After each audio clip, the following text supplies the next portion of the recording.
Alors, notre cours, on va essayer de traiter sur la paracha de Bechukotay, on va essayer de réfléchir, essayer de trouver un petit Dvar Torah pour cette semaine. Hein. C'est marqué Im Bechukotay Telechu. Donc Hachem dit, si vous allez dans mes lois, on sait que les chukim, ce sont des lois irrationnelles. Vous savez dans la Torah, il y a ce qu'on appelle des mishpatim. Ouais, toutes les lois sociales, des lois qui sont a priori des lois logiques, oui, sont des mishpatim, et il y a des lois chukim. Des chukim sont des lois irrationnelles. Des lois qui n'ont pas de logique humaine, on va dire. Et là, c'est marqué, si vous allez dans mes lois irrationnelles. Telechu. Telechu, en français, ça veut dire, vous vous déplacez, vous allez. Ouais, eler. Ve'et mitzvotai, et mes mitzvot, et mes lois, donc mes mitzvot, donc mes accomplissements, tishmeru, vous gardez. Va'asite motai, vous les pratiquez. Et là, on nous dit, voilà, je vous dirai après, mais on a toute une flopée de brachot dans la Torah. Et Rachid expliquait ici, il dit, Im bechukotay telechu, si vous allez dans mes lois irrationnelles, yachol zekium mitzvot. Ça veut dire quoi se déplacer? La question c'est quoi se déplacer dans les lois? Ça n'a pas de sens. On dit accomplir les lois, réaliser les lois, penser les lois. Mais aller dans les lois, ça veut dire quoi d'aller dans la loi? Im bechukotay telechu. Alors Rachid dit yachol zekium mitzvot. Peut-être que ça sous-entend d'accomplir les mitzvot, c'est ça d'aller dans les lois, d'accomplir les mitzvot.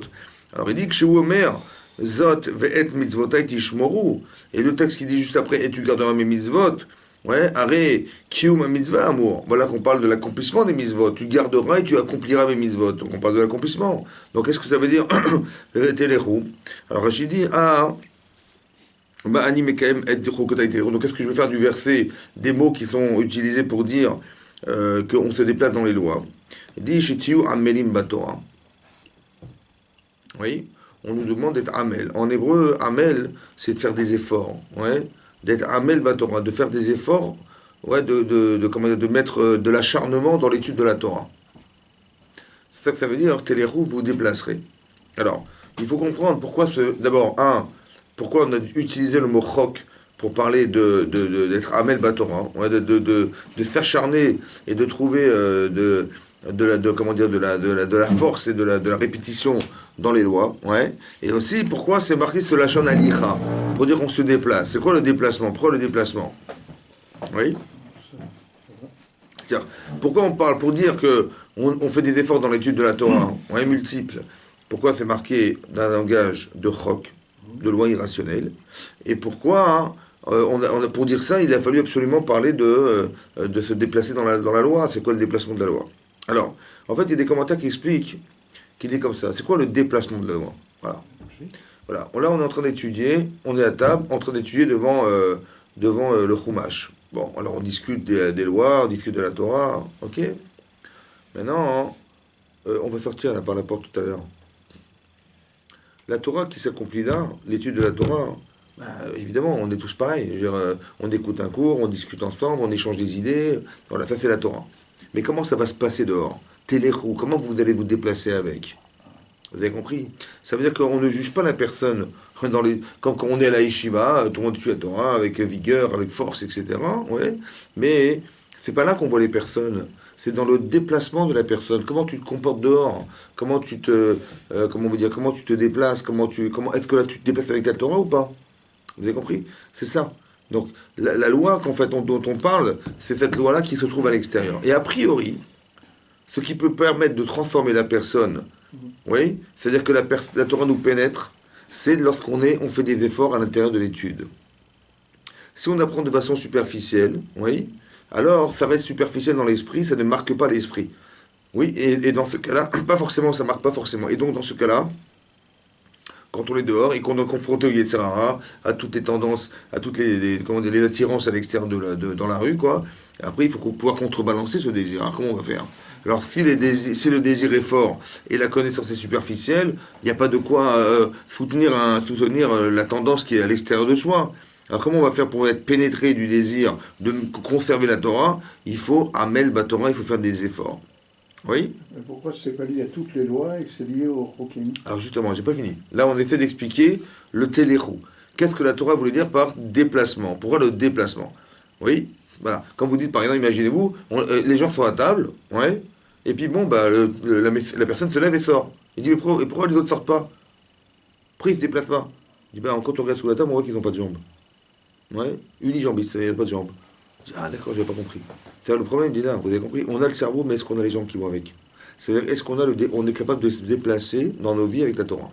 C'est-à-dire comme si on pourrait faire l'amalgame en se disant, bon, il y a l'étude de la Torah, il y a les accomplissements des bidotes, et puis il y a le reste. Vous comprenez, il y a la vie, il y a la parnassa, et il ne faut pas tout mélanger. On voit que la Torah a voulu nous dire, Téléchou, vous vous déplacez avec les mitzvot, c'est-à-dire qu'on vit avec et on se déplace avec.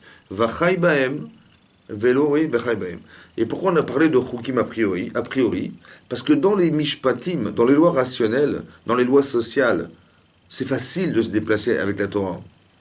Mais est-ce que c'est facile de se déplacer lorsqu'on doit s'expliquer devant des gens qui sont étrangers à la Torah, ou bien étrangers à cette notion-là, et on est dans les lois irrationnelles de la Torah?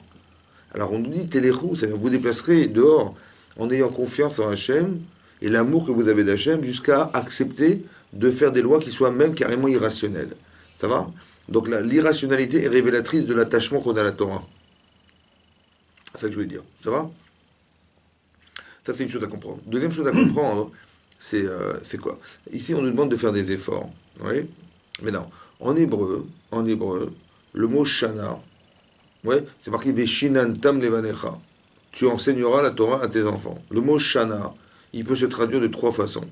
Soit shana, ça veut dire, eh ben, c'est Veshinantam Mishnah. Mishnah, c'est l'enseignement. Shana, c'est aussi Mishné. Comme on dit lechem Mishné. On a un pain double à table de Shabbat. Mais Mishné, c'est double, c'est-à-dire répétitif. Ouais. Ou bien un shana shinouï, il y a un changement. Le Veshinantam levanecha, c'est l'étude de la Torah. Shana, ça veut dire aussi répétition. Et shinouï, c'est changement. Comme si que l'enseignement que tu donnes, ouais, ou là que tu apprends, et que tu répètes, il doit t'amener à un changement. Que sans étudier, on ne change pas. Sans répétition, on ne change pas. Ouais. C'est très important que la pénétration des valeurs, elle se fait par la répétition. Ça va? Répéter, répéter, répéter. L'Or HaChaim Akadosh, ici, dans le Chumash, il explique pourquoi, pourquoi on parle du chok, pour dire que l'étude de la Torah, avec effort, elle doit se faire dans le chok, dans la loi irrationnelle. Qu'est-ce qui est irrationnel? Alors il explique comme ça. Il y a deux façons d'étudier la Torah. Il y a une façon logique de dire, ben écoute, je ne sais pas de quoi la Torah parle, je vais l'étudier pour l'apprendre et l'apprendre pour l'accomplir. Ouais, je vais étudier la Gemara, je vais étudier le Chumash, je vais étudier la Mishnah, je vais étudier la Gemara, je vais étudier le Shulchan Aruch pour savoir exactement qu'est-ce que je dois savoir dans ma vie et comment je vais le réaliser. C'est normal, c'est l'étude de la Torah. Comme on fait des études, on étudie la Torah pour savoir. Ça, c'est le premier niveau de compréhension de la Torah. Mais il y a une autre compréhension de la Torah. C'est que même quand tu sais, tu as une mitzvah d'étudier. Et même si tu connaissais toute la Torah Kula, tu as une mitzvah quand bien même d'étudier la Torah. Parce que dans la Torah, on n'essaie pas seulement se lier à la connaissance ou l'expérimentation de la connaissance, mais c'est une mitzvah quand on met les tefillin. Donc l'Or HaChaim Akadosh explique que on n'est pas dans l'appréhension de savoir seulement quand on étudie la Torah, ouais, mais aussi de savoir que c'est une mitzvah en soi. Et bien ça, c'est un chok. Vous avez compris? Ça, c'est irrationnel. Quand tu sais, bah, tu n'as pas besoin de répéter. On dit non, soit Amel Batora. Et tu répètes, et tu répètes, et tu répètes. Pourquoi? Parce que quand tu répètes une chose que tu sais déjà, tu peux l'oublier.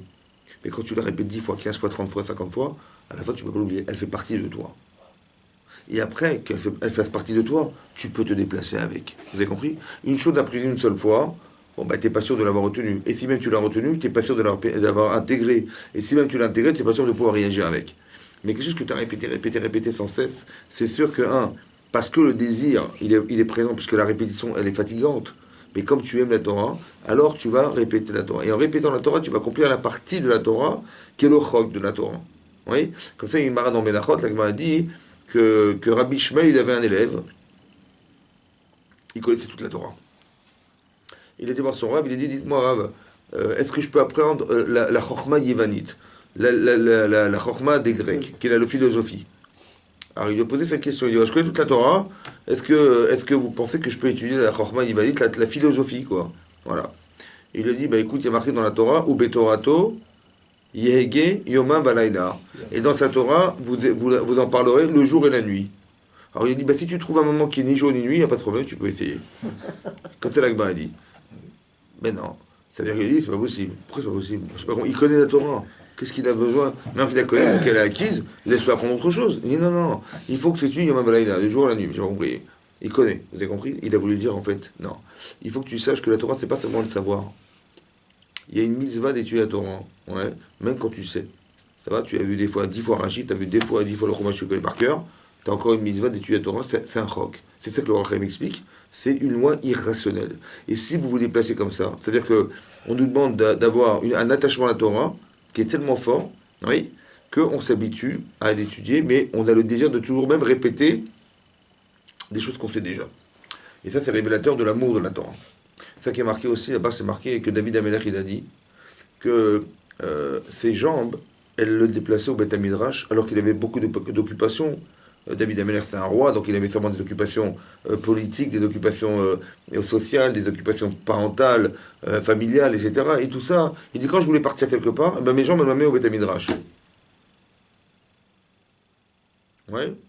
Comme une fois, on est sur la route, on va aller quelque part et sans faire gaffe, on roule pas, on réfléchit pas et hop, et on retourne à la maison. C'est-à-dire, sans s'en rendre compte, on a des réflexes. C'est vrai que ça nous arrive aussi. Qu'on a des réflexes, ouais, qu'on veut aller quelque part et puis par réflexe, bah, marrant, on prend une autre route et on se dirige ailleurs. Oui, parce qu'il y a des acquis qui font que. Maintenant, comment ça fait que dans l'étude de la Torah, il arrivait à un niveau pareil, que ses jambes, elles l'amenaient au Métamidrash, elles le déplaçaient, Vétéléchou. Parce qu'il pensait tout le temps Torah. Exactement. Ça veut dire qu'il y avait un tel désir d'apprendre la Torah, et c'était tellement profond, que son réflexe, c'était ça. Ça veut dire que, qu'est-ce qu'on voit de là? Que la répétition des choses, elle amène à des réflexes. Elle amène à des dimensions, elle amène à des sentiments forts. Et que son réflexe à lui, c'était ce qu'on espère un jour, c'est qu'une personne, le vrai réflexe, le réflexe numéro un, c'est d'être au Beth Midrash, d'étudier la Torah. Ça fait partie des principes fondamentaux de la Torah, et on va voir ce que ça promet. Ça promet quoi? C'est marqué que si vous vous déplacez, faites les mitzvot, Natati Gishmechem Beritam.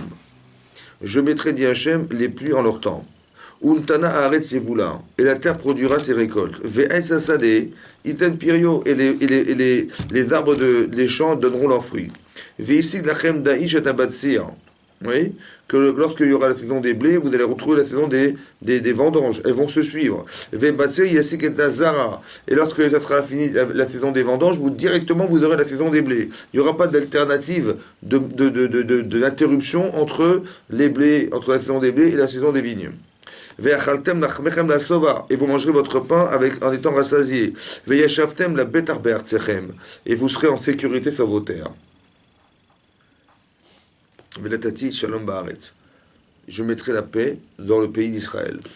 Shalom ba'aretz. Et vous serez installés, il n'y aura pas de peur.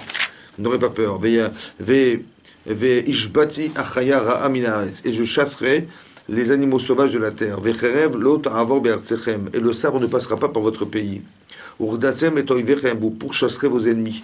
Et ils tomberont à vos pieds par le sabre. Et parmi vous, il y a 5 qui vont pourchasser Méa, 100. Ou Méa et 100 parmi vous. Mikem parmi vous, Revava, Yirdefu. 10 000 ils pourchasseront. Et vous allez voir que vos ennemis tomberont par le sabre. 5 pour 100 et 100 pour 10 000. Ou paniti alechem, et je me tournerai vers vous, dit Hachem. Veifreti etrem, et je vous multiplierai. Et je vous fructifierai. Virbeti etrem, et je vous multiplierai. Vakimoti beriti techem, et j'accomplirai mon alliance avec vous. Ça veut dire que c'est bizarre quand même, non?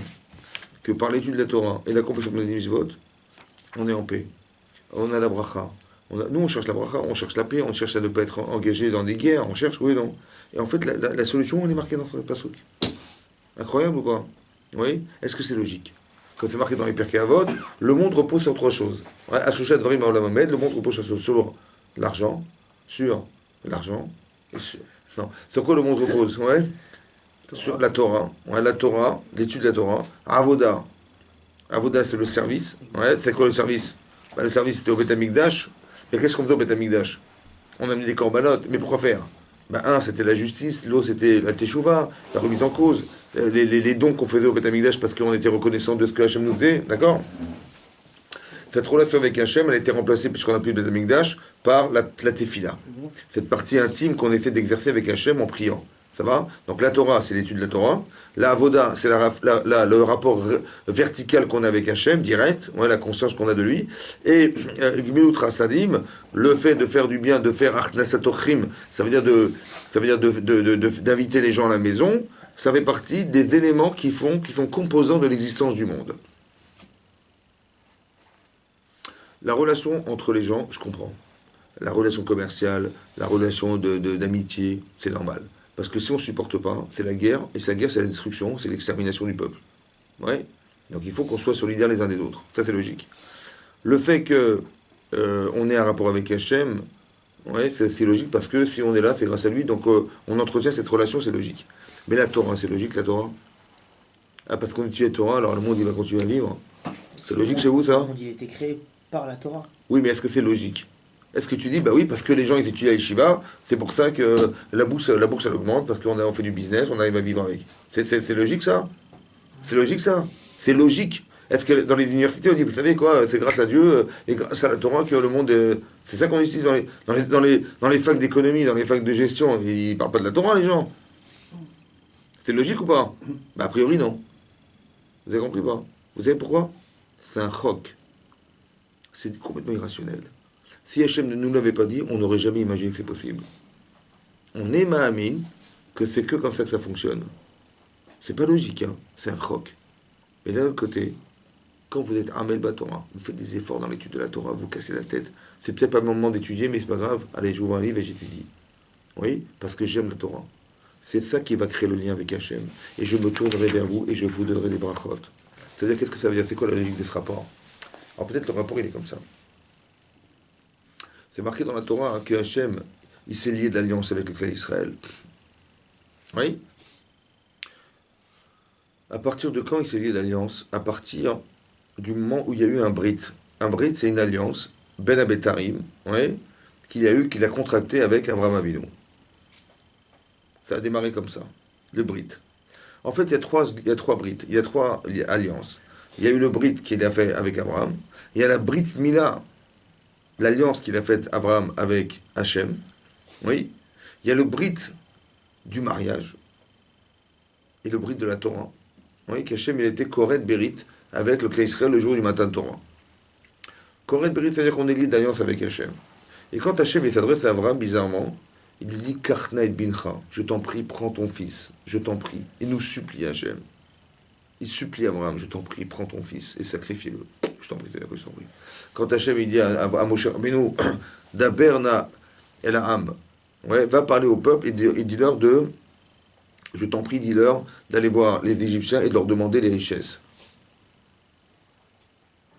Daberna, parle, je t'en prie, ce que je t'en prie. Alors la Gemara elle explique pourquoi. Parce que Hachem, il a dit à Moshe Rabbeinu, je t'en prie, va leur dire qu'ils vont demander les trésors d'Égypte. Parce que Otto Tzadik, vous savez, ce Tzadik là-bas, qui était Avraham Avinu, il va me dire à moi, tu as dit, Ve'avdou, et ils vont travailler en Égypte, ouais, Ve'innu otam, et ils vont les affliger là-bas. Ça, tu l'as fait, ça. Ils sont passés 400 ans, ils ont bien travaillé. Mais ce que tu as dit, Ve'yetsu berechush gadol, ils sortiront avec des grandes richesses, ça, tu l'as pas fait. Alors, pour ne pas que ce tzaddik-là, il me reproche quoi que ce soit, vas-y, je t'en prie, dis-leur. Ça va? Je t'en prie, dis-leur. Ça veut dire quoi, je t'en prie? Comme si qu'Hachem, il était en difficulté avec Abraham, la promesse qu'il avait faite au départ à Abraham, et je t'en prie, fais-le pour moi, solutionne ça, et va demander aux Israël qu'ils demandent aux Égyptiens les trésors qu'ils ont là-bas pour que ils puissent accomplir ce que moi j'ai dit à Abraham Avinu. Oui, non. Quand Hachem, il dit, Karnaet Bincha, je t'en prie, prends ton fils, sacrifie-le. Rashi, qu'est-ce qu'il dit sur place? Rashi là-bas. Il dit, je t'en prie, fais-le. Pourquoi? Parce que un jour, quand les non-juifs, ils me diraient, mais pourquoi tu as choisi le clan Israël? Pourquoi tu as créé cette difficulté qu'on a de supporter la différence que tu as créée en acceptant de donner la Torah au clan Israël et pas à nous? Il faut que je justifie au Goïm ce que j'ai fait, non? On non-juif ce que j'ai fait. J'ai fait un choix. Je t'en prie, sacrifie, va au bout de cette démarche pour que je puisse dire, voilà ce qu'a fait Abraham Avinu et ce que personne n'aurait été capable de faire et moi je peux justifier. Vous avez compris ça? Vous savez ce que ça veut dire peut-être ça? C'est énorme. Ça veut dire que quand Hachem au départ il crée le monde, on a dit dans le cours qu'il a conditionné la création du monde à la Torah. Il a dit là-bas, il a dit Hachem, ouais, il y a marqué Vayar Hachem et Kol Hacharasa. Il a vu Hachem tout ce qu'il avait fait. Vein et Tov Meod. Et c'était excellent. On est le 6e jour. Vayerev. Vayiboker Yom HaShishi. Et le Midrash d'expliquer pourquoi il a dit HaShishi. Il a dit Yom Rishon, Yom Sheni, Yom Shelishi, Yom Revi'i, Yom Chamishi, Yom HaShishi. Pourquoi le HaShishi? Pourquoi le sixième? Qu'est-ce qu'il a de spécial ce jour? Il est spécial. Qu'est-ce qu'il a de spécial? C'est là qu'il a conditionné. Et là qu'il a dit Hachem, il est comme ça. Le He, c'est les 5 livres de la Torah. Shishi, c'est quoi? C'est Shavuot, le 6 Sivan. Si les Bnei Israël, ils acceptent la Torah le 6 Sivan, alors ça vaut le coup de continuer. Sinon, on arrête là. Roser les Tohu Vavohu. Le monde retournera au Tohu Vavohu. Il s'est engagé Hachem ou pas? Oui, non. Il s'est engagé ou pas? Il a conditionné la création du monde. Depuis le 6e jour de la création du monde, il a dit, voilà, si les Bnei Israël acceptent la Torah, c'est bon, sinon on arrête là. Vous savez ce que ça veut dire, ça? Quand c'est marqué dans la paracha, il dit, mais étudiez la Torah. Il faut étudier la Torah, il faut faire les misotes. Mais je dis, pourquoi tu le fais? Parce que c'est dans mon intérêt. Parce que je veux être un tzaddik, parce que je veux atteindre le monde futur, oui ou non?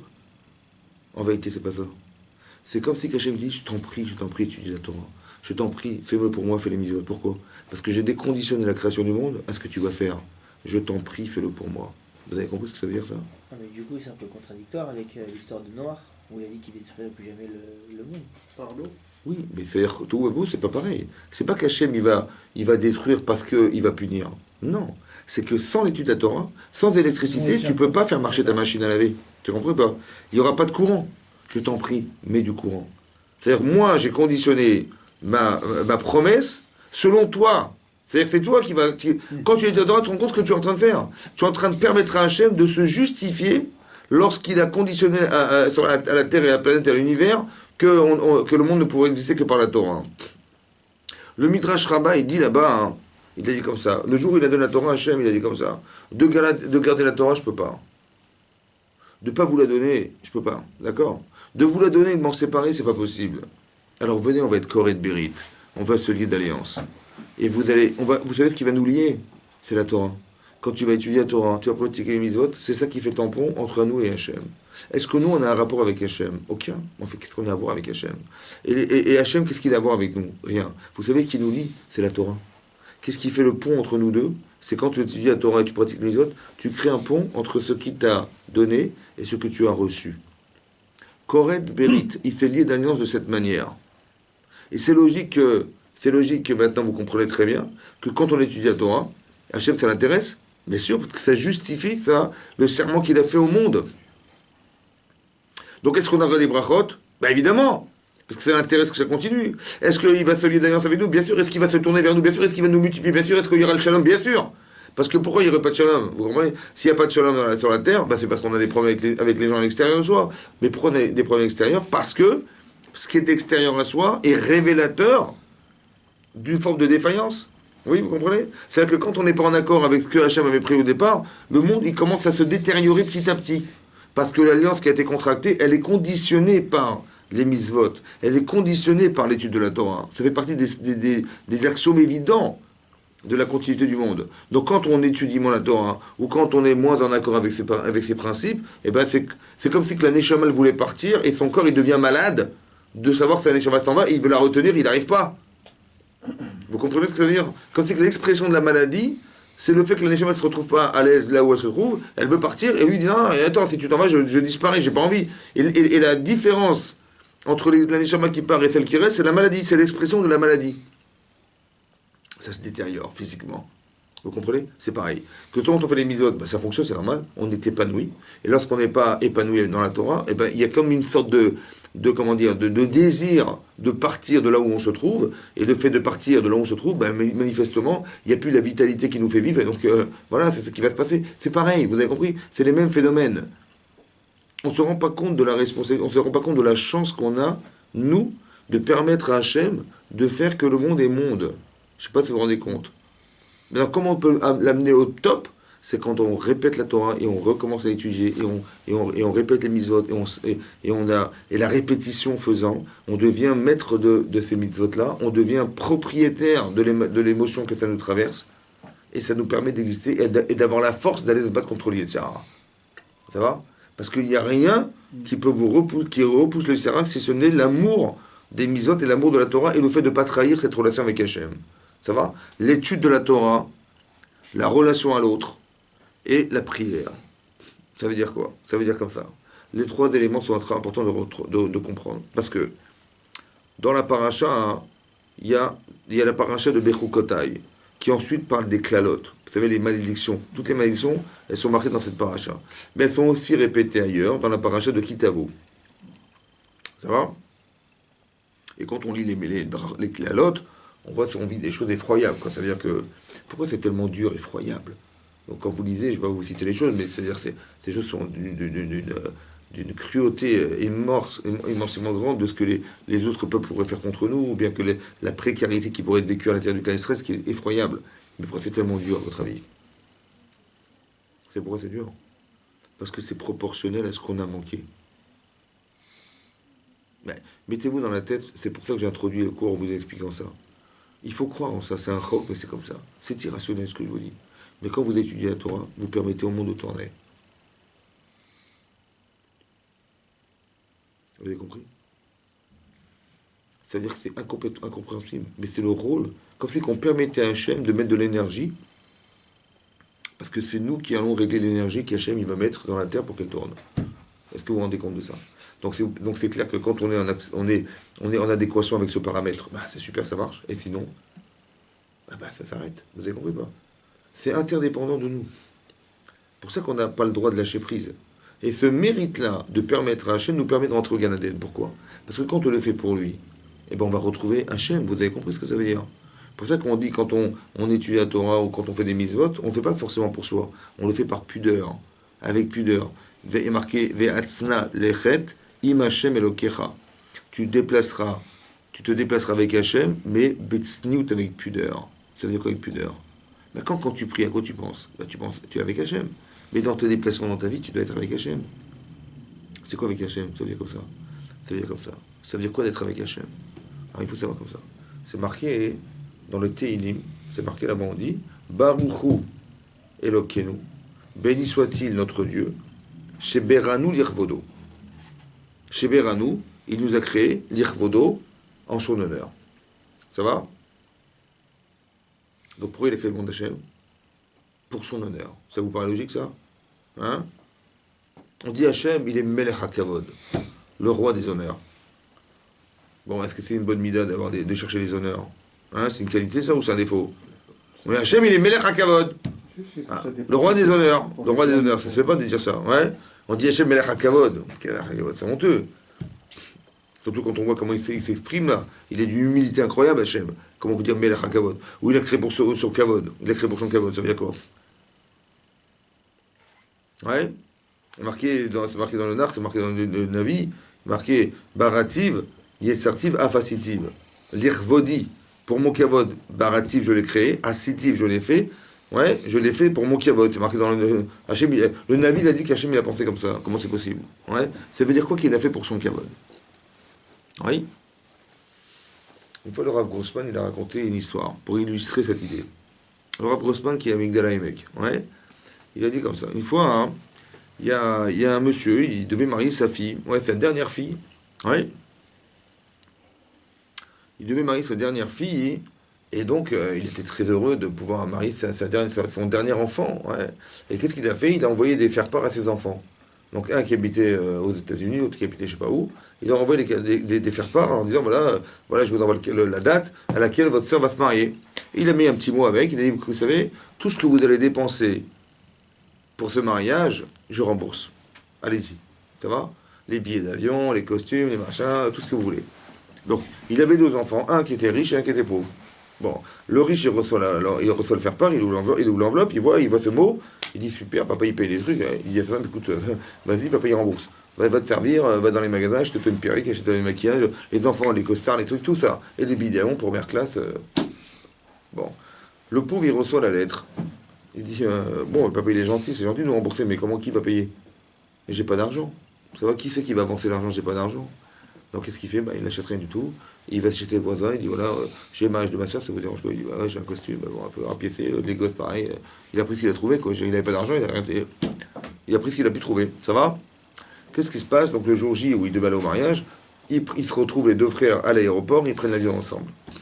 Maintenant, le père, il vient avec son gendre à l'aéroport pour réceptionner ses enfants qui arrivent, il veut lui montrer à ses gendres pendant ses futurs beaux-frères, il y avait sa fille, il y avait son gendre, et puis il est devant l'aéroport, devant la vitre comme ça, et puis il voit l'avion arriver, et puis on installe l'escalier devant l'avion, on ouvre les portes, et puis les gens commencent à descendre de l'avion. Et quand on descend de l'avion, il voit son fils bien habillé, classe et tout, sa femme très belle et tout, ses enfants, il est fier de lui, il dit purée, prochain, voilà, ça c'est mon fils. Bon, il descend l'escalier, puis il y a son autre enfant qui passe derrière, mais lui, malheureusement, on voit le costume était trop court, un peu rapiécé, les enfants pareil, il sonnait pardon, c'était le jour du mariage, donc quand ça sonne, et quand Simcha, et donc qu'est-ce qui se passe? Bon, puis il voit ça, et puis il fait à son nom, ouais, c'est mon fils. Ouais, il a un peu honte parce qu'il était pas bien habillé, bon.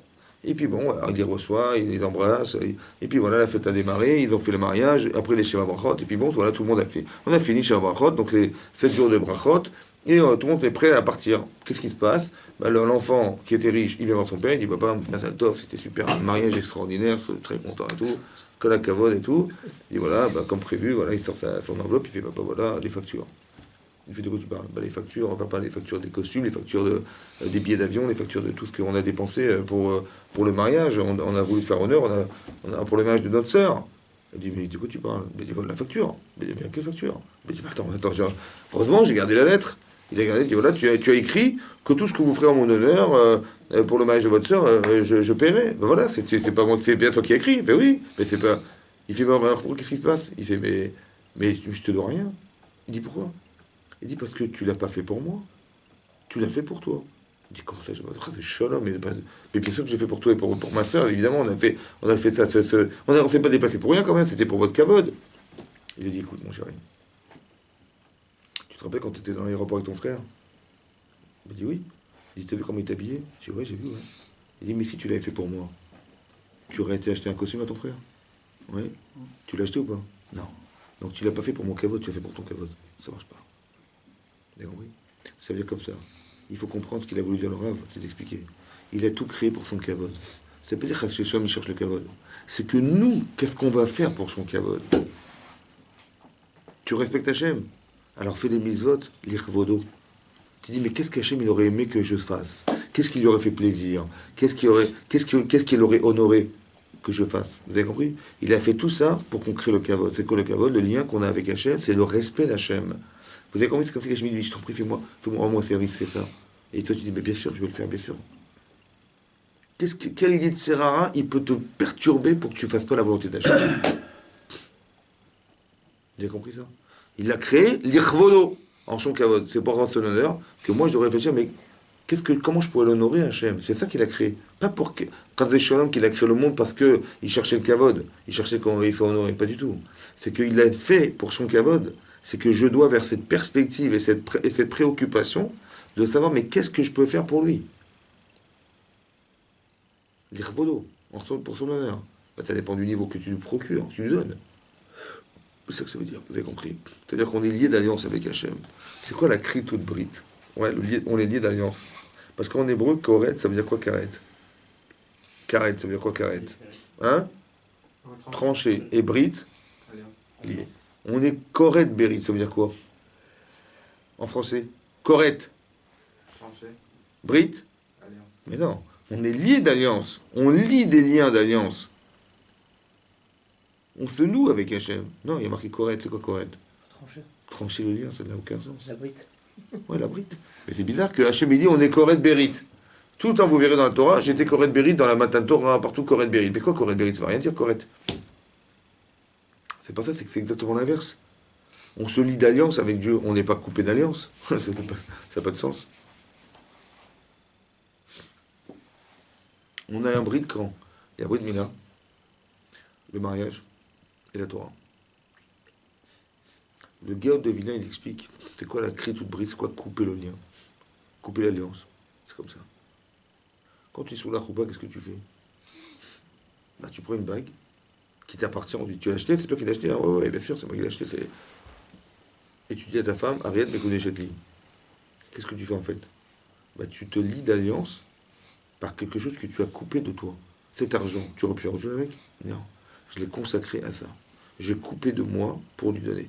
En fait, tu vas te rendre compte que ta femme, elle n'a rien à voir avec toi. Ça veut dire, elle a un tempérament différent, elle a un corps différent, elle a une mentalité différente, elle a des émotions différentes, elle a des besoins différents. Comment tu vas te lier avec elle?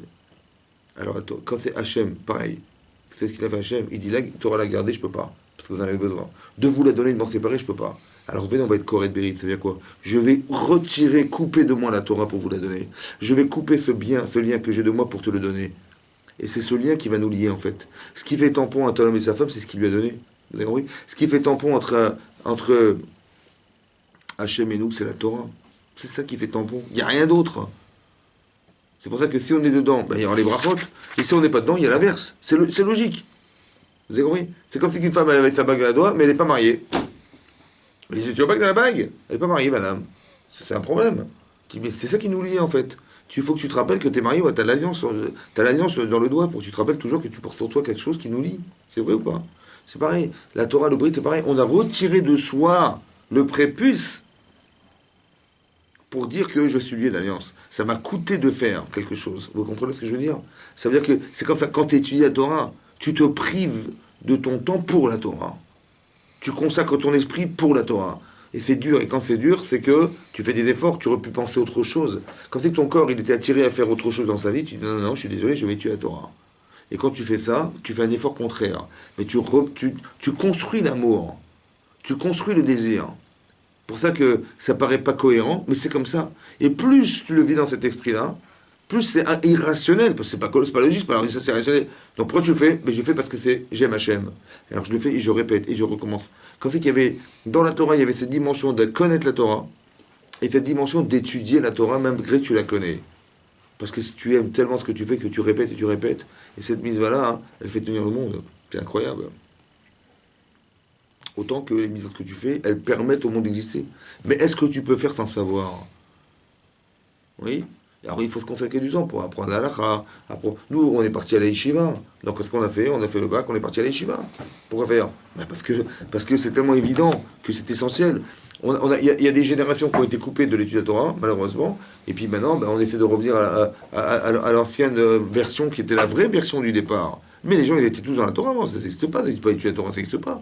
Mais ça s'est perdu parce qu'il y a eu des pogroms, parce qu'il y a eu des persécutions, parce qu'il y a eu de l'assimilation, et puis voilà, ça s'est perdu. Mais on a toujours été, on étudie la Torah tout le temps, de tout temps, c'était comme ça. Et ces mentalités, il faut les reconstruire dans le pays d'Israël, parce que c'est ça qui fait, vous avez vu, moi j'ai rien inventé, hein. Je vous ai dit clairement, c'est marqué Natati Shalom Baaretz, je mettrai la paix sur la terre, hein, à la condition que, Bechou Kotaïti Leru, Il Motaïtishmo, c'était Motam. C'est pas chouette, c'est comme ça. C'est vrai que ça paraît pas très logique, mais c'est la rationalité de l'amour de la Torah qui fait que. Parce que nous, on sait, quand on lit la Torah, que ce qui conditionne l'existence du monde, c'est l'étude et l'accomplissement des mitzvot. Il faut que ce soit clair dans nos têtes. Et la bracha viendrait comme ça. Et tu dis, mais comment je vais m'en sortir? C'est un choc, c'est comme ça, on comprend. Il n'y a pas de lien logique, en fait. Le lien logique, je parle, dans l'étude par rapport à ça. Tu étudies la Torah, c'est tu auras des brachot. Nous, on cherche à avoir des brachot, on cherche à ce que la vie soit plus facile, elle soit plus simple. Et bien voilà, c'est ça. On cherche à faire la paix en Israël. Ben voilà, c'est ça. Et bizarrement, en Israël, on veut envoyer les Bachor Yeshivot à l'armée. On veut les empêcher d'étudier la Torah, on veut les empêcher. Mais pourquoi c'est comme ça? Parce qu'il est rare. Vous avez compris ou pas? Quand tu lis la Torah, tu vois bien que c'est pas possible. C'est comme si tu allais demander à des curés d'aller faire la guerre. À des curés, des machins, les gens, le pape, d'aller se mettre, de rentrer dans l'armée. Il faut bien distinguer et faire la différence entre le religieux et le laïque, évidemment. Et chacun il a un rôle essentiel. Mais c'est ça qui est marqué là. Mais c'est pas des inventions. Et l'inverse, mais c'est que les clalotes. Pourquoi les clalotes? Parce que plus tu te sépares de la vitalité, de ce qui te fait vivre, évidemment que tu vas dépérir. C'est logique ou pas? Tu t'éloignes de la source de ce qui te fait vivre. Mais qu'est-ce que tu crois? C'est marqué, Im telcho imi bekeri. Si vous allez avec moi par hasard, remarquez, à chaque fois c'est répété, et vous allez avec moi par hasard, et avec moi par hasard. C'est quoi par hasard? C'est quoi par hasard? Comme si Hachem n'était pas là. Vous avez compris ou pas? Comme si qu'on pouvait croire qu'on pouvait s'en passer. Bekeri, avec hasard. C'est pour que la demande soit encore plus Hein? forte. C'est pour que la demande soit encore plus forte. Qu'il y ait plus de puissance dans cette demande. Mais bien sûr. Ça veut dire, oh, Ça veut dire qu'en vérité, on se rend compte que plus on croit qu'on est indépendant, on peut se passer d'Hachem, et plus il nous arrive des problèmes. Et après on dit, mais c'est pas grave, on va s'en sortir comme ça. Et on va s'en sortir comme ça. Et à chaque fois, on est bloqué, on est bloqué. Combien? 98. Jusqu'au moment où c'est pas possible, on s'en sort plus. Et là, on va se retourner vers Hachem. Mais c'est-à-dire que le problème qu'on peut avoir, c'est de voir se passer d'Hachem. C'est effroyable, mais c'est comme ça. C'est ça, Bekiri. Vous croyez que quoi? Les choses elles viennent par hasard? C'est pas- Ce discours, suffire, ce suffire. discours de dire il a eu de la chance, il a eu de la malchance, il n'a pas eu de peau, etc. C'est pas un discours qui est de ton hasard. Parce que ça veut dire quoi, il n'a pas eu de peau? Et Hachem, il est où là-dedans? Vous comprenez ou pas? Non, ça fait partie, ouais. Parce que Telchou Imi Bekiri, vous allez vous déplacer avec moi par hasard. Le Kiri, c'est hasard. C'est la force d'Amalek. C'est marqué là-bas, hein. Asher Karecha Baderer. Rappelle-toi de ce que tu as fait à Amalek sur le chemin. Ouais. Rappelle-toi de quoi? Rappelle-toi d'Irachi, que si tu mens dans les poids et mesures, ouais, tu dis voilà, bah, tu me dis, ah, je voudrais 1 mètre de tissu, 80 cm, je voudrais 1 kilo, 800 grammes. Sache que si tu mens dans les poids et mesures, sois Choshesh Migeru Yaoyev, soupçonne et peur de la provocation de tes ennemis. Mais qu'est-ce que ça? Pourquoi la Torah pour dire ça? Rappelle-toi, elle a pris un problème de commerce. Prends le commerce. Parce que quand un type il vole, il sait que c'est assourd. Il sait qu'on a pris une loi rationnelle qui est le vol. Pourquoi? Parce que le vol, tu sais pertinemment que ce que tu retires des autres, ça t'appartient pas. Et puis tu as la conscience de ce que tu récupères des gens. Mais est-ce que tu as la conscience de ce que tu provoques chez les autres? Vous avez compris? Kéri. Ça veut dire que quoi, hein? Que de la même manière que moi je dis, mais moi, de toute façon, il n'y a pas de bon Dieu. Tout ça, c'est du hasard.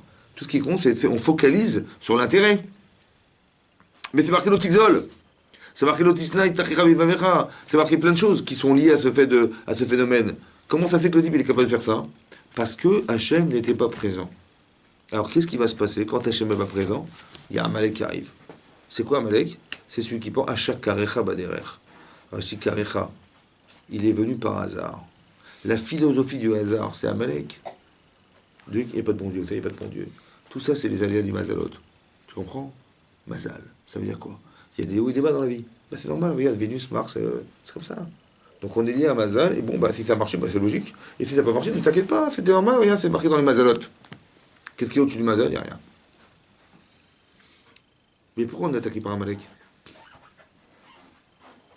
Vous savez pourquoi? Nous, on croit que les clalotes, c'est des malédictions. Il y a des gens qui vont vous dire, bah, le peuple juif est maudit. Il est banni par Dieu. C'est vrai? Mais c'est l'inverse. La klala, c'est quoi? La klala, en hébreu, c'est la malédiction. Mais klala, ça vient de kal. C'est parce qu'on est léger qu'on est attaqué par des gens légers. Et bizarrement, les gens qui nous attaquent, ce sont des gens qui pensent que la vie, elle se raisonne par hasard. Ça va? Et nous, quand on a volé les autres, qu'est-ce qu'on a pensé? Ben, que les choses, elles sont là par hasard. Il n'y a pas un HM derrière. La preuve, c'est que par hasard, j'ai pas gagné assez, et par hasard, je peux même en gagner plus, et de laquelle manière je vais faire? Ben, je vais faire en escroquant les autres. Vous avez compris? Mais HM, il est là ou pas? Ben, manifestement, il n'est pas là. Et c'est marrant que quand on pense qu'il n'est pas là, on est attaqué par des gens qui pensent qu'il n'est pas là. C'est-à-dire, qu'est-ce que fait HM en fait? C'est très subtil. On est attaqué par des gens qui nous ressemblent. Et on te demande de te défendre de gens qui te ressemblent. De te défendre de gens qui te ressemblent. Tu vas faire la guerre à des gens qui sont comme toi. C'est bizarre. En fait, c'est bizarre, mais c'est honteux. C'est ça qui est marqué là-bas, c'est marqué dans Michelet. Rashi rapporte. Il y a marqué Moznaim Mirma, des balances frauduleuses, Toravat Hashem. Bazadon, il viendra le Zadon, le Mézid, celui qui est volontaire dans le fait de t'assassiner, c'est Amalek. Il y a vos calonnes et tu auras la honte. C'est quoi la honte? La honte, c'est que tu es attaqué par des gens qui te ressemblent. C'est-à-dire, tu vas devoir tuer des gens qui sont comme toi. C'est bizarre, non? Tu devras avoir honte de ça. Honte, ça veut dire que tu es. C'est-à-dire qu'Hachem, il a de façon subtile, il nous a fait faire teshuva dans la transparence de ce qui nous arrive. C'est toi qui dois voir ce qui t'arrive. C'est ça la klala, vous comprenez ou pas? Que le principe de Mida Keneged Mida, mesure pour mesure, il est même jusque-là. C'est quoi jusque-là? C'est d'expliquer que tu vas voir que par hasard, tu es rattrapé par ce qui est miroir de ce que tu es. Mais c'est là qu'on voit qu'Hachem existe. Vous avez compris, moi? Comme par hasard, comme par hasard. Le type est... Comme par hasard, Aman, il y a marqué là-bas, c'était le coiffeur de Mordechai. Et quand il passait dans la rue, il sortait son contrat de... Il dit, je t'ai libéré, tu étais mon esclave. Et l'autre, ça le rendait fou, quoi. Il était quoi, Aman? C'est le bras droit de Achashverosh, l'homme le plus puissant de toutes ces 27 provinces. Et quand Esther Amalka l'a invité au festin de vin qu'elle avait organisé pour Achashverosh, il a dit à sa femme, Aman, il a dit, tu te rends compte, elle n'a rien trouvé d'autre que m'inviter avec le roi. Ça veut dire que je suis un homme très important dans le royaume. Il a raconté à sa femme, Rov Rochro, la grande richesse qu'il avait, Rov Banav, tous les enfants qu'il avait. Il avait tout pour lui. Sameach Vetovlev. Sameach Vetovlev. Il était heureux, il avait tout ce qu'il voulait. Qu'est-ce qui s'est passé? Il y avait un seul homme dans toutes les 127 provinces. C'est quoi les 127 provinces? Meodou Ve'adkouch. D'Inde jusqu'en Afrique. Je ne sais pas si vous vous rendez compte du continent qu'il avait. Il y avait un seul homme, tout le monde se prosternait à Aman, sauf un, Mordechai. Il a dit Kol Zeno Shaveli. Tout ce que j'ai, la richesse, les machins, le pouvoir, tout ce que vous voulez, ça ne vaut rien tant que je vois cet homme-là, Mordechai, Lo Yichav et Lo Yishtachave. Il ne se plie pas devant moi, il ne se prosterne pas devant moi. Ah, je ne supporte pas. Il avait une haine profonde contre cet homme. Il a dit, je ne veux pas détruire cet homme, je vais détruire son peuple. Am Mordechai. Tellement il était haineux, vous avez compris? Pour un type dans toute la terre. Et la haine, qu'est-ce qu'elle lui a enlevé? La simcha. Il était sa mère. La haine, elle a détruit la simcha. Qu'est-ce qu'il a fait? Il a été voir Achashverosh en pleine nuit. Il n'arrive pas à trouver le sommeil, Achashverosh. Il tape à la porte. Il dit bonjour, voilà, je voudrais. Il venait pour lui annoncer qu'il voulait pas Mordechai. Et qu'est-ce qu'il avait lu juste avant qu'il rentre à Achashverosh? Que dans les registres du roi, on avait lu là-bas dans les chroniques qu'un jour, Mordechai, il avait dénoncé par le biais de Esther Amalka 2 personnes qui complotaient pour l'assassiner. Bigtan Vateresh. Et grâce à Dieu, on a fait une enquête et il a été sauvé, le roi n'est pas mort. Et Achashverosh, à ce moment, il dit mais qu'est-ce qu'on a fait à Mordechai, à cet homme pour sauver la vie? Il dit bon, on n'a rien fait pour lui. Et tout à coup, il tape à la porte. Et il demande à ce qu'on prenne Mordechai. Il n'y a pas de pour le pauvre. Tu dis que toi, tu crois au hasard. Ben voilà, on va faire du hasard. On va s'amuser avec toi le hasard. Vous avez compris comment ça marche? Et qu'est-ce qui s'est passé? Finalement, il était pendu. Il avait tout pour lui. Qu'est-ce qu'il a cassé la tête? Vous avez compris? Et qu'est-ce qui s'est passé? Il a été piégé par sa logique et sa philosophie du hasard. Exactement comme nous. C'est exactement pareil. On est lié d'alliance avec Hachem. Mais quand on pense qu'il n'est pas là, il se détache de nous. Mais comment il fait pour nous montrer qu'il est avec nous? Il nous fait vivre quelque chose qui est une difficulté en soi, mais dont les paramètres sont les symptômes de notre maladie qui est de croire qu'il n'est pas là. Vous avez compris ce que ça veut dire ça? C'est extraordinaire.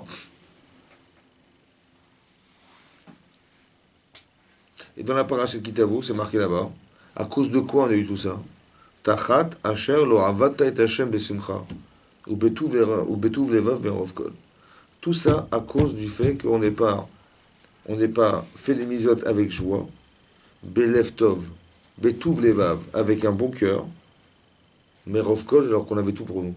Rov kol, la majorité du bien qu'on peut espérer, on l'avait. Et on n'a pas profité de ce bien-là, comme c'est marqué dans la Torah, ici. Tu fais les mitzvot, mais je te donnerai, il va pleuvoir en son temps, tu auras des récoltes, tu vas jamais tu mangeras à satiété, tu auras toujours la paix sur la terre, tu vas jamais craindre ton ennemi quand tu feras la guerre 5 contre 100 et 10 contre 10 000. Pourquoi c'est comme ça? Parce que si tu as peur, tu ne peux pas faire les mitzvot. Si tu restes d'attaquer, tu ne peux pas étudier la Torah. Donc Hachem il dit, écoute, tu fais la Torah, c'est moi qui m'occupe du reste. C'est un choc. Vous comprenez? C'est irrationnel. On ne peut pas dire oui, on peut commencer à discuter, on ne peut pas discuter. C'est marqué, c'est un choc. Si vous êtes dans mes lois, c'est quoi les lois? Les lois irrationnelles. Ça veut dire accepte ce principe. Accepte, c'est dur à comprendre, mais accepte-le. C'est comme ça que ça marche. Que si tu verras que la Torah, elle fait fonctionner le monde. C'est pour ça qu'il y a quelque part, on est agressé par des gens qui ne supportent pas cette notion-là. Ils n'en sont pas conscients. Mais l'antisémitisme, le désir de nous détruire, le mont Sinaï, le mont de la haine, le fait qu'Hachem le fait Israël et la Torah, on est forcément en danger. Parce que le fait qu'il ait fait un choix qui les exclut quelque part de ce choix, c'est forcément qu'il va y avoir quelque chose de conflictuel entre nous. C'est comme ça fait partie des lois. Donc nous, on doit le savoir. Mais on ne doit rien craindre si on est dans la Torah des Mitzvot. Si vraiment on rentre dans ce principe, qu'on étudie, et on se retrouve du temps, c'est pas facile, j'avoue. Mais on se trouve du temps, voilà, on se consacre quelques temps. Et vous allez voir qu'après, au force de faire, on prend du goût. Kol atralot kashot, le principe que tous les débuts sont difficiles. C'est comme tu vas à l'école, le premier jour d'école, tu pleures. Tu quittes tes parents, tu pleures. T'es un enfant, tu pleures. Mais aujourd'hui, est-ce que tu pleures? Tu dis heureusement qu'on a été à l'école. Mais parce que la répétition, la fréquence, permet d'apprécier et de commencer à comprendre. Mais tant que tu es en dehors de l'école, tu ne peux pas comprendre. Mais quand tu as eu ce vecteur essentiel de répétition et d'appréhension que tu as éliminé parce que tu as appris et tu vois l'intérêt que tu as d'être là-bas, tout à coup, les inquiétudes, elles disparaissent, elles s'envolent. Mais c'est pareil dans la Torah, c'est la même chose. Mais il faut se dire, voilà, on y va, on démarre, ça va? Fais des choses à ta mesure, fais comme tu peux, ouais, que ces cours-là, quand ils servent à pouvoir mettre une dimension dans nos vies. Il faut que nous changeons. Shana, ça veut dire quoi Shana? Ça veut dire étudier. Shana, ça veut dire répéter. Shana, ça veut dire changer. Il faut qu'on change. C'est comme ça va. Parce que la personne que nous sommes, elle est forcément en évolution. Il faut qu'on évolue, et c'est comme ça. Et tu ne pourras jamais atteindre quelque chose si tu n'es pas en adéquation avec Hachem et la Torah, c'est comme ça. Ça va? Parce que si tu n'as pas le temps, tu n'as pas le temps. Il ne va pas pleuvoir en son temps. Tu n'auras pas le temps. Alors quand est-ce que tu vas... Par contre, si tu as décidé, c'est bon. Si tu as décidé, je me consacre à la Torah, tout à coup tu verras des brachot. Nous on cherche des brachot, on cherche à être béni par Hachem, on cherche à avoir de la facilité, on cherche... Mais c'est la solution, elle est marquée. Qu'est-ce que tu cherches ailleurs? C'est incompréhensible, j'avoue. Moi-même, j'aurais pas inventé ça. Mais c'est marqué dans le Torah. C'est marqué que si tu fais des efforts dans l'étude, tu fais des efforts dans tes mitzvot, tu te bats contre le Sahara, Hachem, il attend que ça. Et comme c'est qu'il te disait, tu sais quoi, le fait que la terre, elle tourne, ça dépend que de toi. Alors je t'en prie, fais-le pour moi. Et toi, tu vas dire, mais bien sûr, l'irvodo, attends, tout ce que j'ai, je le dois grâce à Dieu, j'ai grâce à Dieu. Mais évidemment que c'est comme ça. Donc comment je vais faire, moi? Mais je dis, il n'y a pas photo. Entre le rapport que j'ai à Hachem, de respect que je lui dois de tout, est-ce que je peux trahir cette relation? Non. Donc je vais le faire pour son kavod. Et on va rentrer dans une faculté à penser les mitzvot dans toute la pudeur de la relation avec Hachem. Je ne vais pas le faire pour moi, je vais le faire pour lui. Vous avez compris? Parce qu'il m'invite à vivre et il m'invite à pouvoir arriver au Lamaba, ce qui est énorme. Alors la moindre des choses, c'est de ne pas trahir cette relation. La moindre des choses, alors, comme il disait, mais lui me dit, je t'en supplie, fais-le.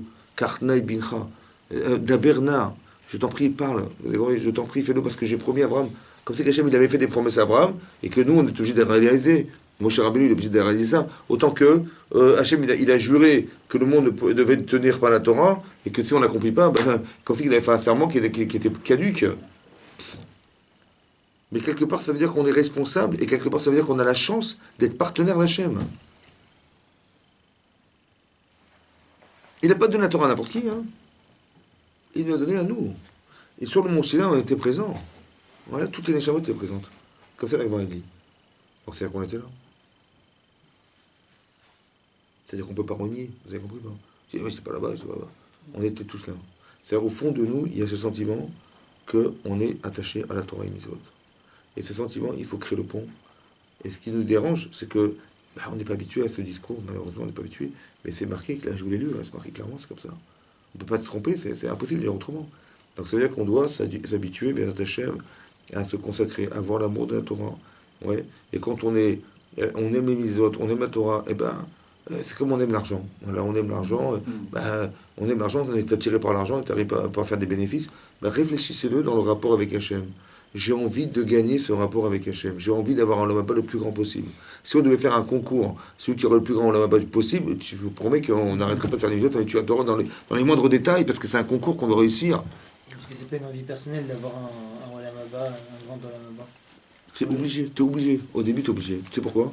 Parce que le plaisir que te procure l'Olamaba va stimuler ton corps, qui t'empêche d'atteindre. Quand tu dis, écoute, j'ai pas le temps, je fais l'affaire, qu'est-ce que tu peux avoir autre chose à faire que d'arriver à l'infini? Tu as autre chose à faire? Tu as compris? Non. Et pourtant, tu vois bien qu'on trouve des moyens de le faire. Pourquoi? Parce que mon corps, il me pousse ailleurs. Parce que mon corps ne croit pas à ce que je te dis. Il ne croit pas à ce qu'on dit. Et il faut qu'il arrive à créer un sentiment de plaisir. Et le plaisir, c'est tes pieds qui vont t'amener au Beth Midrash. Ça veut dire, tu as compris? Mais ça prend du temps, ça. C'est-à-dire qu'il faut que tu trouves le bénéfice, que ton corps il dise oui, j'ai à gagner. Et pas j'ai rien à gagner ou j'ai rien à perdre. Non. Il faut que tu trouves quelque chose qui soit plaisant. Tu vois? Et ce plaisir-là, il doit être un plaisir d'émotion corporelle. Ton corps, il ressent. Ta neshama, elle le ressent depuis longtemps déjà. Mais ton corps, il ressent rien du tout. Donc tu dis, bah, on vient aussi, bon, on va faire plaisir au rêve, on fait la tefila, on fait comme on veut, on fait comme on peut, malheureusement, voilà, on fait tout comme on peut, voilà, ça. Mais on va dire, c'est pas normal. Vous avez compris, quoi? C'est nous qui allons perdre, c'est pas lui qui va perdre, c'est nous qui allons perdre. Lui, il a rien à perdre, Hachem, mais nous, on va perdre. C'est sûr, c'est comme ça. Il faut surtout pas qu'on arrive à regretter ce qu'on aurait pu faire, c'est sûr, ça, pour l'éternité. On n'a pas perdu de l'argent. Vous avez compris? Quand quelqu'un, il a raté l'avion, il a les boules. Tu vois l'avion qui s'envole, oh, bah, on arrive. Tu vois le train, tu arrives avec tes valises et le train s'en va. Bon, il faut que tu achètes un nouveau billet. Mais on parle pas de ça, on parle de rater sa vie, quoi, de rater sa vie spirituelle. Pour l'éternité, c'est grave. Donc il faut qu'on ait la joie de la mitzvah. De se dire, mais c'est pas grave, si je le pense, pourquoi c'est pas grave? Parce que le il va me faire l'inverse. Donc c'est pas grave, ou que j'ai là-bas, que tout ce que tu veux. Que tu vas gagner à faire des mitzvot, que tu vas gagner à permettre à Hachem de s'exprimer. Quand Hachem il dit, Hachem il dit, et si on ne peut pas les mitzvot, veicharaf Hachem et Hashamaim et Haaretz.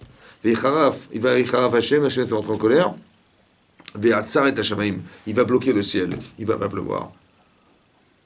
Alors nous on croit, bah, le sens évident, c'est de dire que si on fait des mitzvot, il va pleuvoir, s'il ne fait pas des mitzvot, Hachem il va pas pleuvoir, donc on va être puni, qu'il n'y aura pas de pluie. C'est ça que ça veut dire. Oui? Mais en vérité c'est pas ça. C'est que la fonction qu'Hachem il a sur la terre, sa fonction essentielle, comme nous, notre fonction à nous, c'est d'entretenir notre famille. Mais c'est qui ta famille, Hachem? Ben, c'est le monde.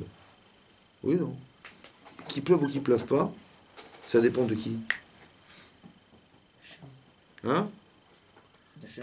Et si on ne fait pas les mitzvot, il est marqué, Ve'aya im shamoa tishmo im zotai, Hachem anochim sabet remayom. Tu comprends? Si tu écoutes mes mitzvot, jusqu'à aimer Hachem de tout ton cœur et toute ton âme, alors natati metarat serem. Ve sinon, vecharaf Hachem, ve'atzar et Hachem. Et sinon, Hachem il bloque le ciel. Donc il est interdépendant de qui, Hachem? De nous. Interdépendant, tu te rends compte? C'est-à-dire que quand je fais une avéra, je l'empêche lui d'exister dans le sens où il ne pourra pas faire pleuvoir. Alors que c'est sa fonction essentielle. Il n'a rien à faire d'autre, Hachem. Donc c'est pas que j'ai fait une avéra à moi, c'est que je l'ai empêché, lui, d'exercer l'influence qu'il a sur le monde. Tu comprends pas? Même ça, il a conditionné Hachem. C'est-à-dire que moi, je l'empêche d'exister, quoi. Tu as compris? Et si je fais une mitzvot, je lui permets. Alors il dit, mais je t'en prie, laisse-moi vivre. Permets-moi d'exister pour vous. Tu te rends compte de l'humilité d'Hachem ou quoi? C'est pas qu'on fait une avéra, ben ça va marcher. On fait une avéra, il y aura des calottes. Mais la clala, c'est quoi la clala? C'est d'empêcher Hachem d'exercer la bracha sur le monde. Oui, non. C'est d'exercer son rôle, quoi. Donc quand je fais une avéra, ou quand on fait une avérote, on empêche d'exercer son rôle. C'est comme si tu dis à ton père, je te connais plus. C'est incroyable. Comment Hachem il a conditionné la création du monde. Donc toi, tu dois être fier de participer à ce projet, non? Donc, ben, et plaisir à ça. Plaisir à ça. Donc comment tu réfléchis? Quand tu travailles, quand tu fais des choses, tu sais que tu entretiens quelque chose qu'Hachem il aurait voulu que tu fasses. Ben, que la cavote, superbe, magnifique. Sois sa mère de ça. C'est ça la simcha. Vous avez compris? C'est quoi l'angoisse? L'angoisse, c'est la distance qui existe entre mon corps qui désire quelque chose, ou qui attend quelque chose, qui est dans l'espoir de quelque chose qu'il n'a pas, et je suis angoissé. Comme c'est marqué dans la paracha de Béar qu'on a lu. Il est marqué la première année, tu vas labourer ta terre. La deuxième année, tu vas labourer. La troisième année, tu vas labourer ta terre. La quatrième, tu vas labourer ta terre. Cinquième, tu vas vivre du travail de ta terre. Et la sixième année aussi. La septième, tu arrêtes. C'est pas que tu vas arrêter. Tu n'as pas le droit de labourer. C'est Assur Minatora de labourer. C'est Assur Minatora de semer. Assur Minatora. Ah, elle est bonne celle-là. Mais comment je vais faire pour vivre alors? Ça va? Vechit omrou. Et si vous voulez vous poser la question, mais comment je vais manger la sixième année? La septième année? Vechit omrou. Manochal bashana shevi. Ouais? C'est qui pose la question? C'est Manishama, mon corps. D'accord. Tu vois la peur? J'ai peur. La distance. Manishama dit, mais n'aie pas peur, ça va, Dieu il est là. Et confiance. Mon corps, il dit, mais tu me dis raison, tout corps, on n'a rien à manger. T'as compris? Ça, c'est la distance. Quand Hachem il va dire, écoutez, c'est pas grave, la 6e année, vous aurez pour 3 ans de récolte. Tout à coup, j'ai la simcha. C'est parce que j'ai eu confiance, que j'ai eu la joie d'entendre qu'Hachem nous a dit, mais la simcha, elle n'est pas dans ta neshama. Hein. La neshama, hein, elle n'a pas de problème, elle ne peut pas manger, c'est pas un problème. La vechit omru manochal bashana shevit. Et si vous allez vous poser la question, mais comment est-ce qu'on va manger? Manger, c'est le corps. Alors il faut soulager son corps. Il faut donner envie au corps. Et quand tu répètes des choses, tu donnes envie. C'est marrant, hein? Tu donnes envie que ça continue, que ça. Donc il faut la simcha, c'est de rapprocher son corps à sa neshama. C'est-à-dire d'avoir envie de faire. D'avoir envie de faire ce que la Torah te demande. Et ce désir-là, tu vas l'avoir dans la répétition, dans la compréhension, quand tu vois la Chormat Torah, mais c'est magnifique. Tu dis, mais c'est pas possible, c'est pas un bonhomme qui a écrit ça, c'est pas possible. C'est divin. Et quand tu rentres dans cette perspective de respect de la Torah, de l'amour de la Torah, de la grandeur de la Torah, et de voir qu'Hachem il nous a nous choisis pour, accomplir ses mitzvot. On a un privilège quand même. Mais c'est pas grave, mais dis-toi que tu as un privilège. Tu es le fils du roi, quoi. C'est incroyable. Tu es le fils du président de la République. Mais c'est rien, ça. C'est tes fils d'Hachem. Hein? Non, mais ça veut dire que. Oui, on te prend des photos toute la journée. Mais c'est pas grave que tu penses. Mais c'est la vérité. C'est vrai. C'est comme ça, c'est vrai. C'est un privilège. Vous n'avez pas parlé, de l'importance de l'enseignant, de la responsabilité qu'il a aussi. Oui, mais c'est pas le sujet. Pardon? C'est pas le sujet. C'est pas le sujet. Le sujet. Comment les gens, pour les rapprocher de la Torah, il faut qu'il y ait quelqu'un qui leur parle, qui donne envie. Qui les fasse, qui leur donne envie. Oui, c'est vrai. Et donc c'est important d'avoir quelqu'un, un enseignant qui donne cette envie et qui permet de ça passe par là. C'est vrai. Aussi par là, oui, vous avez raison. C'est-à-dire que nous, quand on était à la Yeshiva, on avait des rabbinimes qui nous donnaient envie, évidemment, comme quelqu'un qui va à l'école. Un bon professeur, c'est quelqu'un qui donne envie d'étudier sa matière. Un mauvais professeur, pour moi, c'est quelqu'un qui donne pas envie. Tu dis, j'accroche pas. Pourquoi? Parce qu'il m'a pas donné envie de m'intéresser à la matière. Pour moi, la géographie, la physique, ça m'intéresse pas. Pourquoi? J'ai pas trouvé d'intérêt. Donc il n'a pas su me donner d'intérêt. Il n'a pas su créer chez moi l'émotion qui m'aurait donné envie d'aller chercher plus loin. Vous avez compris? D'aller m'intéresser à la matière. Il faut qu'on arrive à ça, le désir. Parce qu'on est composé de 2 choses antinomiques qui sont le corps et la neshama. Il faut que tu aies du plaisir et que ce soit bon et bien, toujours. Bon et bien. Que si c'est bon et c'est pas bien, tu vas pas t'attacher. Si c'est bien et c'est pas bon, tu vas pas t'attacher. C'est bien de faire, hein, mais c'est pas bon. C'est toujours... alors tu vas craquer. Et si c'est bon, comme les chocolats, mais c'est pas bien d'en manger trop, alors tu vas t'arrêter. Il faut que tu aies toujours les 2. Bon et bien. Et quand c'est bon, ça répond à ton corps. Et quand c'est bien, ça répond à ta neshama. Toujours. C'est pas forcément bon de se casser la tête, mais c'est bien.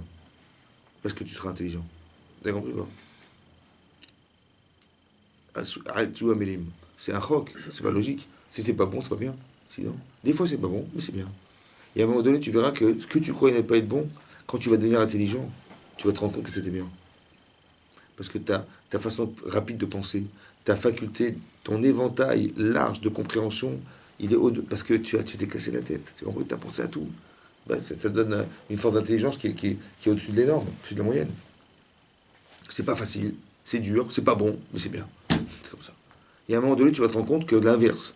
Tu vas rechercher le plaisir de la satisfaction de l'effort. Ah oui. Parce que quand tu t'es cassé la tête 1 fois, 2 fois, 10 fois, et tu as vu le résultat, tu dis, oh, le kiff. Et bien maintenant, tu vas rechercher par plaisir à te casser la tête. Et il n'y a plus de souffrance. Au début, c'était dur. Il fallait apprendre à lire, il fallait apprendre à traduire, c'est dur. Hein. Au début, c'est dur. Mais après, quand tu as du plaisir, tu commences à comprendre les notions, après, tu commences à avoir de la culture, tu commences à jongler, peut-être. Et plus tu réfléchiras, et si tu n'arrives pas à comprendre, c'est là que tu vas souffrir. C'est l'inverse, vous avez compris? Je ne me suis pas encore assez cassé la tête sur ce Rashi, sur ce Rambam, sur cette Gemara. C'est l'inverse, parce que le plaisir que j'ai eu un jour d'avoir compris, je vais le retrouver, ce plaisir. Donc c'est dans la difficulté d'atteindre quelque chose. C'est comme dans le travail. Quelqu'un qui fait pas grand-chose, il peut pas espérer avoir une parnassa qui soit conséquente. Mais plus il fait des efforts, plus il ouvre il élargit son business, etc., plus il se casse la tête, mais plus il va avoir des résultats. Normalement, c'est comme ça. Donc, je veux que l'énergie que tu mets derrière, elle te procure du plaisir, et si tu n'as pas de plaisir, tu arrêtes. Mais il faut qu'il y ait quelque chose qui va avec. Alors faisons-nous plaisir, faites-vous plaisir, on se fait plaisir. Et on se fait plaisir, et vous allez nourrir une volonté qui vient du corps et qui va vous entamer chez vous, qui va vous permettre, qui va nous permettre à tous de pouvoir aller plus loin dans l'étude de la Torah, l'accomplissement des mitzvot. Quand on sait qu'on est Banim Atem Lachem Elokechem dans Pirkei Avot, nous sommes les enfants d'Hachem, tu te rends compte de ce que ça veut dire, mais c'est pas un texte lu par hasard. Banim Atem Lachem Elokechem. Oh, il faut être fier de ça. Et quand on rentre dans les mitzvot, on est fier. Et quand on y échappe, on n'est pas fier. Ça va? Le papa, il n'est pas content. C'est pareil. Ça, Et ça, c'est dans notre intérêt. Quand on déçoit ses parents, c'est nous qui allons perdre. Eux, ils n'ont rien à perdre. Vous avez compris? C'est pareil. C'est nous qui perdons. Donc, on a tout à gagner d'être en relation avec Hachem de façon étroite. Et le lien, il se passe par la Torah et les mitzvot, c'est comme ça. Donc, il faut avoir ce plaisir de savoir que, voilà, et on aura des brachot, il faut être mamine dans ça. Il faut croire que quand on est dans les mitzvot, oui, il n'y aura pas d'antisémitisme. C'est incroyable. Il n'y aura pas de conflit de guerre. C'est incroyable. Tout ça pourquoi? Parce que quand tu respectes les limites dans lesquelles tu vis, personne ne peut rentrer dans tes limites. Et quand tu les casses tes limites parce que tu vas voler, tu vas mentir, tu vas machin, tu vas oublier Dieu, et ben, donc on te permet de faire rentrer dans tes limites. Tu rentres dans les limites des autres, on te permet de rentrer, on permet aux autres de rentrer chez toi. C'est comme ça. C'est implacable, c'est comme ça. Mida, mida. Comme tu te comportes, eh ben on se comporte avec toi, c'est comme ça. Toi, tu tolères de tricher, ben, c'est pas grave, on va te faire perdre de l'argent ailleurs, c'est pas grave. Mais on est dans ta logique. C'est bon parce qu'on est rattrapé parce qu'on a raté d'être. C'est grave, hein. Mais c'est ça qui est Hachem, c'est ça Hachem, vous avez compris ou pas? Quelqu'un qui fait du Lachonara, un jour il va se retrouver seul, je vous le garantis. Pourquoi? Mais pourtant, c'est un type qui a des valeurs quand même, il a des valeurs personnelles qui l'engagent à dire que les autres ils savent rien faire. C'est fort quand même, non? Et bien il s'éloigne des gens. On s'éloigne des gens, les gens s'éloignent de lui. Parce qu'aujourd'hui il parle de lui, mais il devait parler de moi. Parce qu'il se prend pour je sais pas quoi. Et il se retrouve seul. Pourquoi il se retrouve seul? C'est pas un problème social, on a traduit de façon sociale. Mais en réalité c'est Mina Shemaim. Parce qu'en parlant du mal des gens, il ne se rend pas compte de ce qu'il entraîne chez les autres. La souffrance d'être seul. Mais s'il avait souffert de ça, il n'aurait jamais fait ça. Alors, mida keneged mida, mesure pour mesure. C'est une manière éducative qui a trouvé Hachem de lui permettre de se nourrir de cette angoisse d'être seul pour ne pas rendre les gens seuls. Et pas faire de chenara. Vous avez compris ce que je veux dire? C'est mida keneged mida, mais c'est extraordinaire comment Hachem il se comporte. Et nous, on croit qu'il est maudit. C'est l'inverse, c'est la meilleure des manières qui soit de le rapprocher de la Torah et des mitzvot. Vous avez compris? Que dans la difficulté, il y a les paramètres de la solution de notre problème. C'est ça la chorma de la Torah, vous avez compris ou pas? C'est comme dans les plaies d'Égypte, il y a la solution qui débloque par haut. Parce qu'il se prend pour le dieu du Nil, ben voilà, le Nil est ensemble, vas-y, débrouille-toi.